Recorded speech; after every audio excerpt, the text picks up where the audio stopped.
ఉండి, home minister silent గా ఇంట్లో ఉండి, టీబీఎన్ గారు సైలెంట్ గా ఇంట్లో ఉంటే ఇప్పుడు వీళ్ళు వచ్చి ఆగిత్యం చేసినా అయ్యో కూటమి ప్రభుత్వం పూర్తిగా ఫెయిల్ అయింది మహిళా భద్రతలో అనుకోవచ్చు.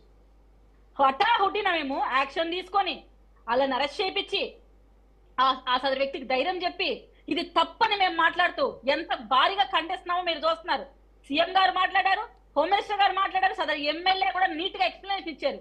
తప్పెక్కడ కనపడుతుందంటే పాత వీళ్ళ గవర్నమెంట్ లో ఉన్న వనిత గారు హోమ్ మినిస్టర్ గా ఉన్నప్పుడు ఒక స్పాట్ కి వెళ్ళి రేప్ అయిన అమ్మాయి గురించి ప్రెస్ మీట్ పెట్టాలి. ఆ ప్రదేశానికి వెళ్ళి మీడియా వాళ్ళందరూ లోగోలు పెట్టిన తర్వాత ఏం జరిగింది, ఎప్పుడు జరిగింది, ఎలా జరిగింది, ఈ రోజుకి 3వ రోజా, ఓహో ఎలా జరిగింది అని ఆవిడ మాట్లాడుతుంటే నేషనల్ ఛానల్స్ ఈమె భాగవతం గురించి వేశారు.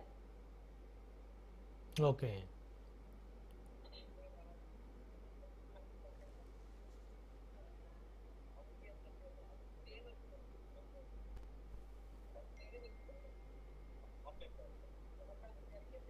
ఓకేలండి. ఇది దీని తర్వాత రేపుల గురించి వాళ్ళు రేపు చేయాలని రాలేదు, ఏదో తాగిన మత్తులు అనుకోకుండా చేశారు. ఈవిడ ఇదే హోమ్ మినిస్టర్ గత ప్రభుత్వంలో ఒక రేపు ఆవిడ మాట్లాడిన మాట రేపు చేయాలని పోలేదంట, ఆ ఉద్వేగపూర్వకంగా తాగారు కాబట్టి రేపు చేశారంట. తల్లిదండ్రులు బాధ్యత తీసుకోవాలంట పిల్లలది. వీళ్ళొచ్చి ఇప్పుడు మాకు సూక్తి ముక్తావలి శ్లోకాలు చెప్తున్నారు ఇక్కడికి వచ్చి కూర్చొని. అండ్ బేసిక్ థింగ్ మాట్లాడదాం. అనంతబాబు అనే వ్యక్తి నేనే చంపాను, నేనే డోర్ డెలివరీ చేశాను అని కారు దగ్గర చెప్పిపోయాడు. నిజంగా ఆయన గొప్పని చెప్పాలి, వీళ్ళ పార్టీ దరిద్రం పట్టింది కాబట్టి. అటువంటి వ్యక్తి చెప్తే ఒక సస్పెండ్ ఆర్డర్ గానీ కలిసి వదిలిన యాక్షన్ గానీ అతనికి శాల్వాలు కప్పి బ్రహ్మరథం బట్టి తీసుకొని వచ్చారు వీళ్ళ పార్టీలో.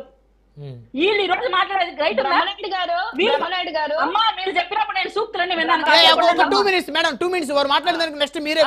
చెప్పులేమ్మా నీ సూక్తులు నువ్వు చెప్పులే కానీ రైట్ చేద్దామని చెప్పమ్మా నీ సూక్తులు చేసిన రోజు నీ సూక్తులు చెప్పుంటే బాగుండు. నీ సూక్తులు వినింటే బాగుండు తల్లి. మల్లేశ్వర్ గారు వారు చెప్పిన తర్వాత మల్లేశ్వర్ గారు దయచేసి ఆగాలి. మల్లేశ్వర్ గారు ప్లీజ్ మల్లేశ్వర్ గారు కీర్తన్ గారు మీరు కంటిన్యూ చేయండి. బ్రహ్మనాయుడు గారు ఇక్కడ నేను ఆవిడకు అడ్డు రావడానికి కాదు, ఆవిడ పాపం ఎమ్మెల్సీ ఎవరైతే ఉన్నారో అతన్ని సస్పెండ్ చేసి 6 నెలలు మా ప్రభుత్వంలో ఉన్నప్పుడు జైలుకి వెళ్ళాడో లేదో తెలుసుకొని మాట్లాడు.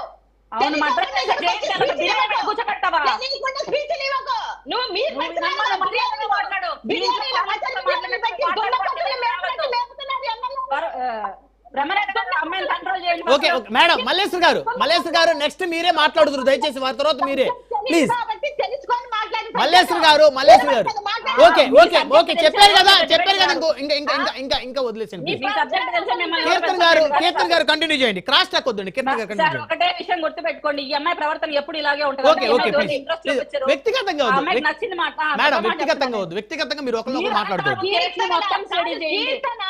సబ్జెక్ట్ లేకుండా వస్తుంది సార్ అట్లాంటి కీర్తన. మేడం ప్లీజ్ పర్సనల్ టార్గెట్ చేసుకోవద్దు ఒకరికొకరు. మేడం ప్లీజ్ మల్లేశ్వర్ గారు పర్సనల్ గా టార్గెట్ చేసుకోవద్దండి. కీర్తన్ గారు మీరు ఒకరినొకరు పర్సనల్ గా టార్గెట్ చేసుకోవద్దు. జరిగింది చాలా దారుణమైన ఘటన. ఆ ఘటనను మళ్ళీ పునరావృతం కాకుండా ఎలాంటి చర్యలు తీసుకోవాలో ప్రభుత్వం దాన్ని మాట్లాడుతుంది. కాదు బ్రహ్మనాయుడు గారు, మీరు టీడీపీ వాళ్ళని అడగండి, జనసేన వాళ్ళని అడగండి. ఏ రోజైనా ఈవిడ కన్సర్న్ అయ్యి ఒక వాటి మీద కరెక్ట్ గా మాట్లాడుతుందని అంతగా విషయం గురించి క్లియర్ గా చెప్పాను. అతనే యాక్సెప్ట్ చేసిన తర్వాత మర్డర్ నేను చేశాను ఒప్పుకున్నాను. మేడం ప్లీజ్ మీరు పర్సనల్ గా ఒకరికొకరు టార్గెట్ చేసుకుని మాట్లాడదు దయచేసి. ఓకే మల్లేశ్వర్ గారు మీరు మాట్లాడదు దయచేసి ఒక 2 మినిట్స్ ప్లీజ్. ఒక మర్డర్ నేను చేశాను ఒప్పుకున్న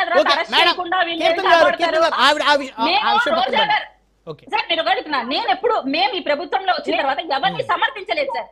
ఫస్ట్ థింగ్ గుర్తుపెట్టుకోండి, మేము టీడీపీ అయినా కూటమి అయినా వ్యవస్థలో వాళ్ళెవరో ఆ టైంలో కొట్టుకోవడానికి ఎమ్మెల్యేలు సపోర్ట్ తీసుకుంటారని ఎలా ఊహిస్తాం సార్? వాళ్ళు ఆ బోర్ విషయంలో కొట్టుకున్నారు, ఆ అమ్మాయి విషయంలో జరిగింది చాలా తప్పు. దాన్ని ప్రతి ఒక్కరం ఏకతాటిగా ఖండిస్తున్నాం అండ్ యాక్షన్ కూడా తీసుకున్నాం. ప్రతి ఒక్కరం ఒకే మాట పైన ఉన్నాం. అలాంటి స్టేట్మెంట్ మీ నుంచి కానీ మీ నాయకుల నుంచి ఎప్పుడు వచ్చింది?